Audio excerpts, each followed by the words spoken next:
The man dressed in our state-of-the-art floof, as we called it earlier. This is a jacket that is found, well, mainly found in the Irish Sea region. Examples have been found in Dublin. And what this is a thick woolen coat. And this does actually give him some protection against slashing blows. So a knife, or maybe a light sword blow across the body. It won't give any protection against a thrust from something like a spear. In order to gain that, we need to come along to these guys with the armour. Now, armour starts appearing more and more towards the end of the 9th century. But it is still, even by the time we get to 1066 in the Battle of Hastings, it is still quite rare for people on a battlefield to have armour. It is generally your elite warriors that have this. The kings, the princes, or their bodyguards would be dressed in this. This armour alone isn't much use. If you're just wearing metal with no padding underneath it, it won't give you much protection. Against a slash, certainly, it'll give you plenty of protection. But against a thrust from a weapon, or indeed a blow, say from this end of the axe, what will happen is the metal will be pushed into the body. In other words, it will cause you more injury than it will do for protection. So what you tend to find is padding underneath it. So this type of padding varies. We can have thick wool underneath it as a way of absorbing the impact. Even leather can be used. And in later periods, there's a thing called a gambeson, which is basically a quilt that you wear under your armour. Okay? Now you'll see that some of our warriors are wearing helmets, and these helmets differ.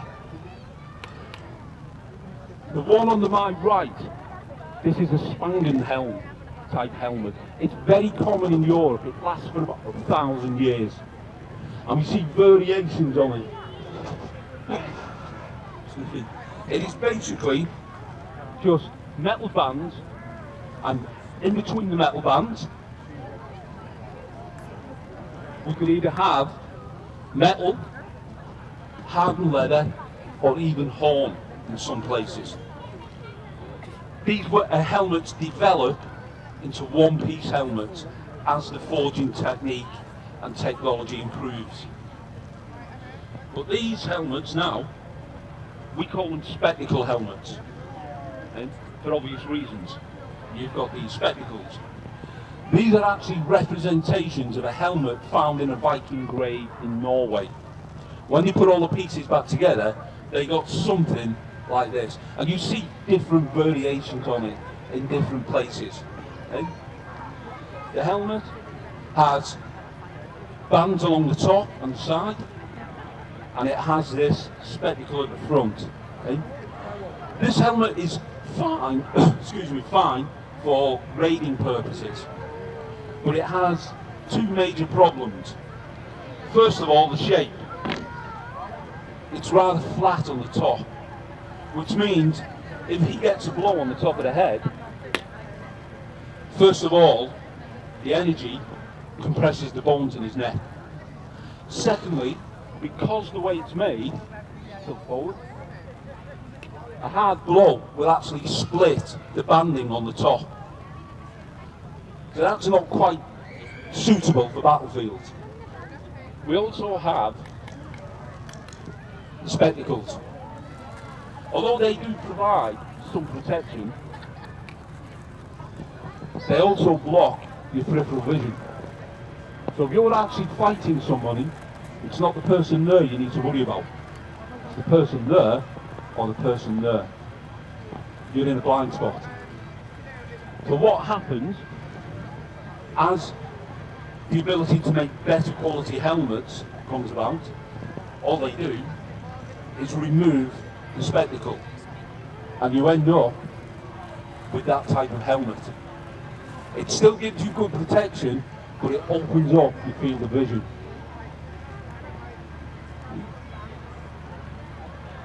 Could we have someone else with a shield? Okay, now we're looking at shields. Shields are almost indispensable on battlefields.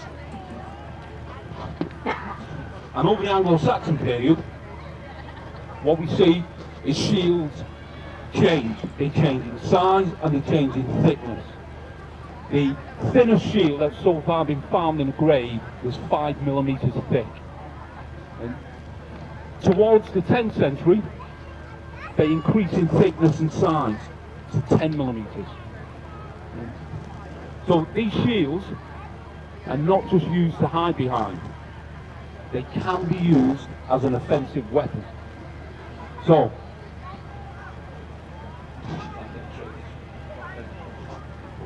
you just give me a second, ladies and gentlemen. I'm going to show you what I mean by using them as an offensive weapon.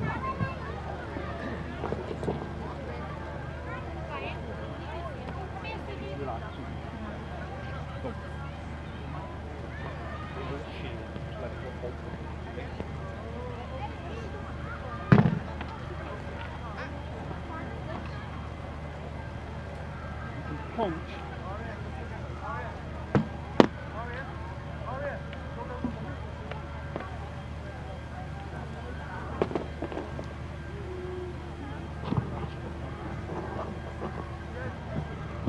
So as you saw there, ladies and gentlemen, you can use the shield to actually punch into your opponent once you've opened up his defences.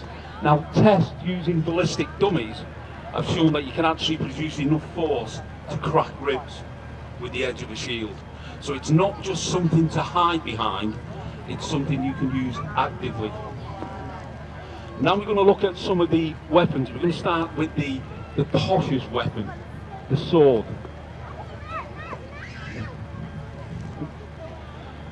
Throughout the Anglo-Saxon period, the sword is quite an expensive tool or weapon to make, and that is because of the quality of the iron used in its production.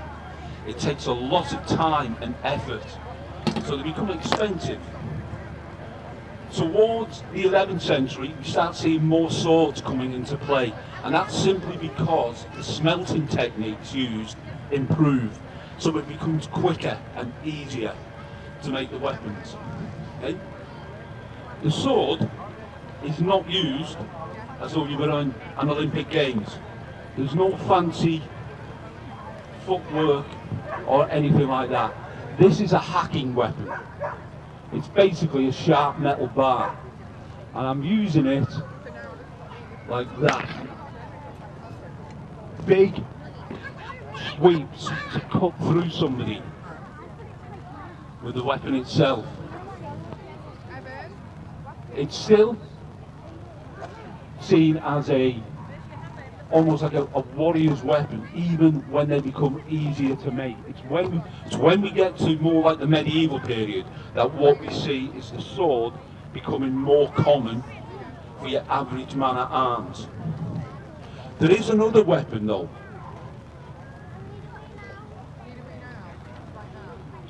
That is similar to the sword. This is called a lancey axe, a long knife. It is a weapon mainly used by the Anglo-Saxons. It's basically a short sword. It has one sharp edge along there. It's easier and cheaper to make than any of the other swords. So you do see people fighting with these type of weapons, and they become quite common in the 10th century. As you can see there, we have a knife, sea axe. This is a lancey axe, and if you look at the shape, they're the same shape, just different size.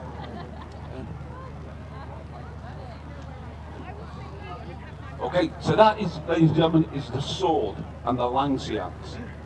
We're now going to move on to one of the weapons that really is used every day on the farm. It's the axe. Now, as you can see, the axes that we've got are a little bit on the different side. This axe is your basic, well, I could use this to chop down a tree type axe. It's something you would have at home. But along the way, somebody decides to turn the axe like this. This is based on a woodworking axe, mainly used for shipbuilding. And all they've done is shorten the head and thicken the neck a little bit. And what they've done is created a weapon that is very, very light to use. Because swinging one of these can be quite tiring. This is about half the weight of the other axe. So if you imagine that you've got to swing this in battle, you don't want to get tired. And this is very, very manoeuvrable. But somewhere along the line, somebody comes up with, I tell you what, we need something even bigger. And that's where we get this axe. And we saw it earlier on, the Dane axe. Now, it's called the Dane axe, not because it was specifically used by the Danes. We see it being used by the Huscarls in Anglo-Saxon England. Basically, the king's bodyguards, if you like, for want of a better word for them. Okay? This weapon was something that was used not just by the English, but also by the Danes themselves.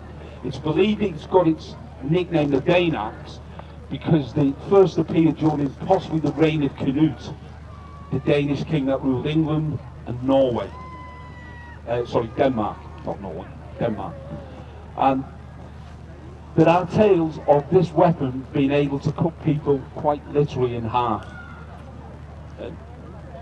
So, this weapon, for all its fearsome look and its reach, doesn't really work, as we saw earlier on a field like this. Because the problem you have with this is you need two hands to use it. So that means you haven't got a shield. So that means you're vulnerable to missile attack.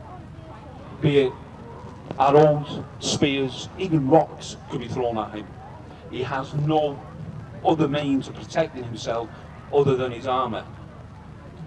So on a field like this, he can be outmanoeuvred quite easily.